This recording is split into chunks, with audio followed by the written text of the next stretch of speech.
Hello students, this is Jyoti Saha from Kids Art School. Today we will continue our chapter 5. Today's topic is neutralization.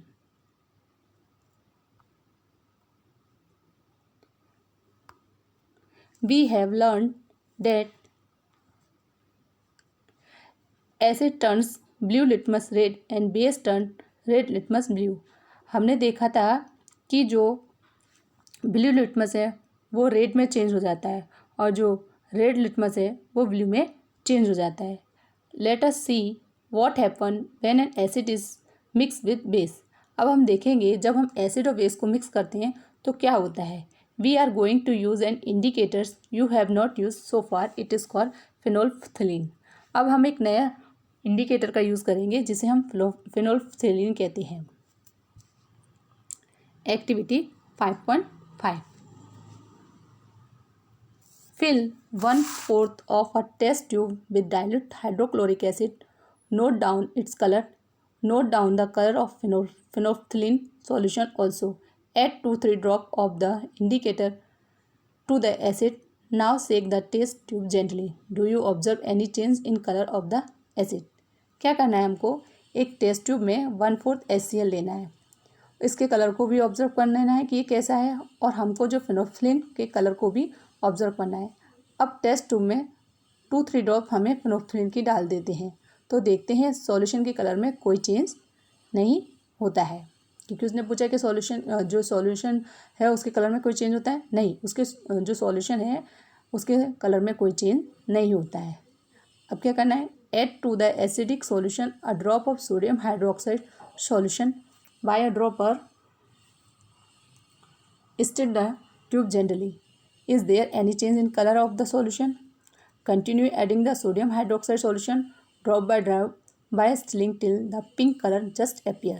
अब हमें NaOH के कुछ drop डालकर उसे हिलाना है और वेट करना है कि कलर में कोई चेंज होता है कि नहीं होता है. अगर नहीं होता है तो हमें फिर से 2 ड्रॉप कुछ बूंदे डालते रहने हैं जब तक कि डार्क पिंक कलर ना आ जाए. Now add 1 more drop of dilute HCl acid. What do you observe? The solution again becomes colorless. Again add 1 drop of sodium hydroxide solution. Is there any change in color? The solution again becomes pink in color. अब जब pink colour आ गया है तो फिर से HCl add करना है. जैसे ही हम HCl ऐड करते हैं तो सॉल्यूशन कलरलेस हो जाता है और फिर से NaOH ऐड करते हैं तो सॉल्यूशन पिंक कलर का हो जाता है. It is evident that when the solution is basic, phenolphthalein gives a pink color. On the other hand, when the solution is acidic, it remains colorless. इससे यह सिद्ध होता है यदि सॉल्यूशन एसिडिक है तो वह कलरलेस है और यदि सॉल्यूशन बेसिक है तो वह पिंक कलर का है.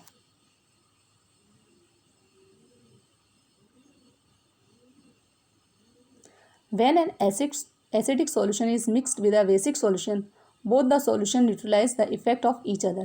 When an acidic solution and a base solution are mixed in suitable amount, both the acidic nature of the acid and the basic nature of the base are destroyed. The resulting solution is neither acidic nor basic. Touch the test tube immediately after neutralization. What do you observe?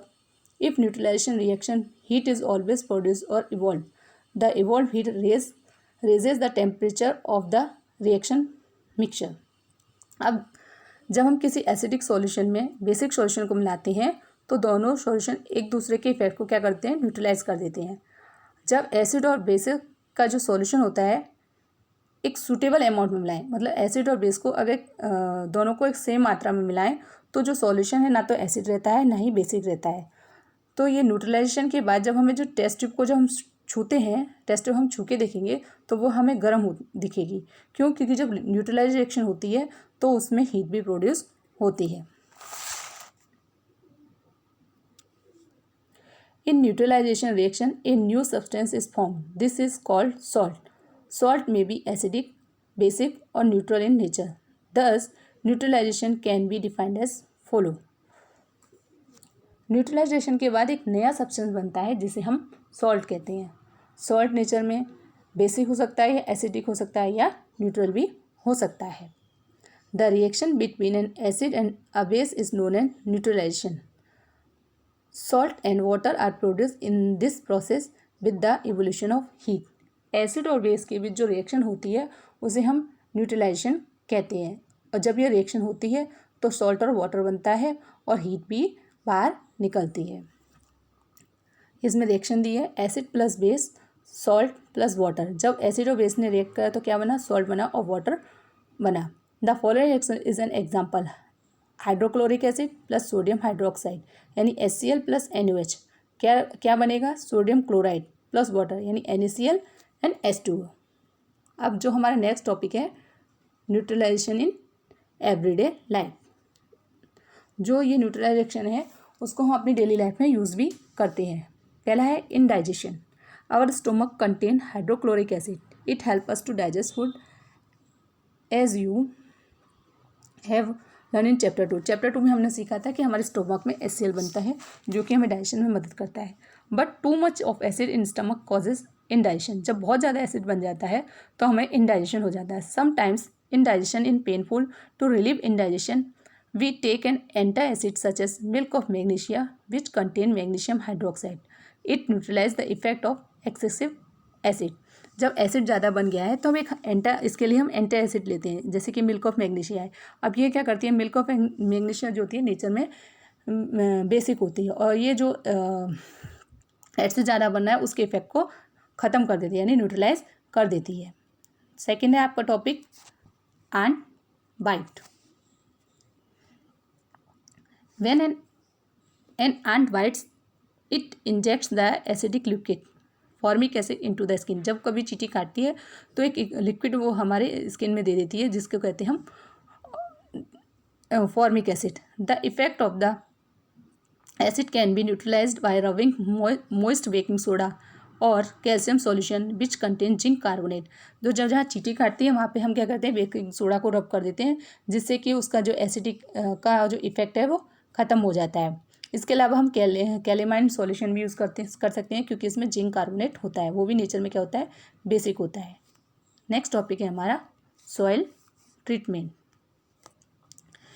Excessive use of chemical fertilizers make the soil acidic, plant do not grow well when the soil is either too acid or too basic. जब हम ज़्यादा से ज़्यादा chemical fertiliser use करते हैं तो हमारी soil acidic हो जाती है या फिर बेसिक हो जाती है। प्लांट ना तो ज़्यादा ही जब जिस सॉइल में ज़्यादा एसिड होगा तो प्लांट तो भी ग्रो नहीं होगा, यदि किसी सॉइल में बेसिक नेचर की होगी तो भी वो ज़्यादा बेसिक नेचर की होगी तो भी प्लांट ग्रो नहीं करेंगे। When the soil is too acidic it is treated with basis like quick lime और slake lime. If the soil is basic, organic matter is added to it. Organic matter release acids which neutralise the basic nature of the soil. जब हमारी soil acidic है तो हम ऐसे substance use करते हैं जैसे कि क्विक लाइम है, कैल्शियम हाइड्रोक्साइड है, जो कि इसके एसिड नेचर को समाप्त कर देते हैं। और जब अगर हमारी सॉइल बेसिक है नेचर में तो हम ऑर्गेनिक मैटर यूज़ करते हैं जो कि क्या करते हैं, एसिड का जो एसिड जो है ये जो बेस जो ज़्यादा मात्रा में बेसिक नेचर जो सॉइल का ज़्यादा हो गया है उसको समाप्त कर देते हैं, न्यूट्रलाइज रिएक्शन करते हैं जिससे कि सॉइल जो होती है नेचुरल हो जाती है, जो प्लांट के लिए ज़रूरी है। Factory waste. The waste of many factories contain acid, if they are allowed to flow into the water bodies the acid will kill fish and other organism. The factory waste are therefore neutralize by adding basic substance. जो factory से जो waste निकलता है उसमें chemicals बहुत ज़्यादा होते हैं, उन केमिकल्स जो मोस्टली जो होते हैं एसिडिक नेचर के होते हैं, और जब इनको डायरेक्टली वाटर में छोड़ देंगे तो हमारा पानी क्या होगा, एसिडिक हो जाएगा, जिससे जो उसमें ऑर्गेनिज्म है वो मर जाएंगे। तो इसलिए जो फैक्ट्री से जो वेस्ट निकल रहा है पहले ऐसे सब्सटेंस के साथ उसे ट्रीट कर देते हैं जिससे कि उसका एसिडिक का जो नेचर है समाप्त हो जाए, बल्कि जो वेस्ट है न्यूट्रलाइज हो जाए, और उसके बाद उसको हम वाटर में रिलीज़ कर देते हैं। तो स्टूडेंट यहाँ पे ये जो चैप्टर 5 है वो फिनिश होता है। इसको आप अच्छे से समझें और इसके अकॉर्डिंग आपको एक्सरसाइज करनी है। Okay, thank you, bye.